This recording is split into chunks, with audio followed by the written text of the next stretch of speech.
We continue through this joy in Christ that we have. And so to have the joy of Christ is to do the will of the Father. Remember, Christ came to serve, not to be served, meek and lowly in heart. And he says, my yoke is easy and its burden is light. But the yoke that Jesus bore was not in itself easy, nor was it a light burden. For Jesus to lower himself from the riches of heaven, to become poor for our sake, it was not an easy task. To suffer and die in our place was a cup that was not easy to drink from.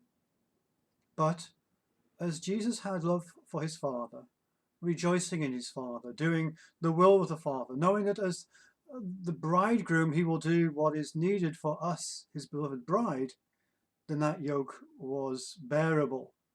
Even that is why he was able to say, my yoke is easy. And the same is true for ourselves, isn't it? Think about a difficult task you've maybe had to do.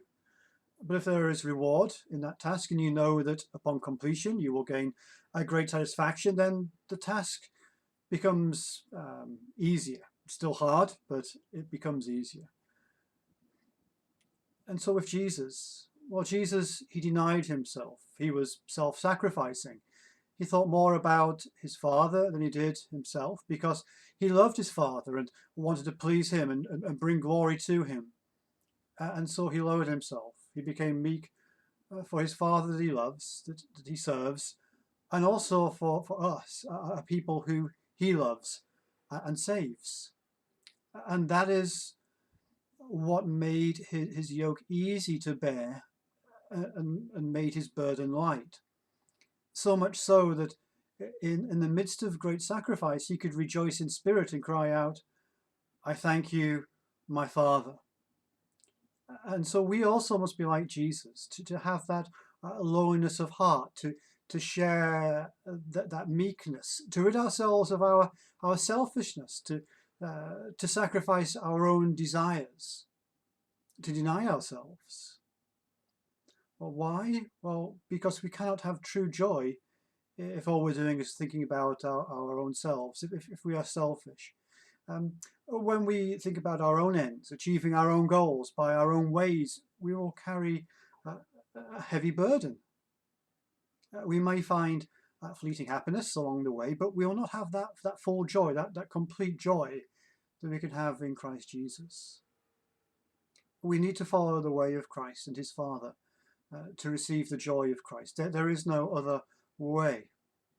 When we look at our lives, our own lives, do we think that life is not fair and that maybe we deserve more? Do we look at other people and maybe they are having more success than us? Do we have our own agendas, our own programs, our own plans of how we think our lives should go? Do we take credit for all that goes well in our lives and then complain about others when things go badly, blaming other people for the bad things that are happening to us? Or do we look to the Father and his will and his desire for our lives and be like Jesus? And he knew that heavy burden that was placed upon him, because you remember he said, take this cup from me, but if it be your will, then your will be done. And so God has called us to walk a path, a narrow path, following his ways, doing his will. And if we leave that path, that calling that God has given to us, and we disobey God, then how can we have the joy that he wants to give to us?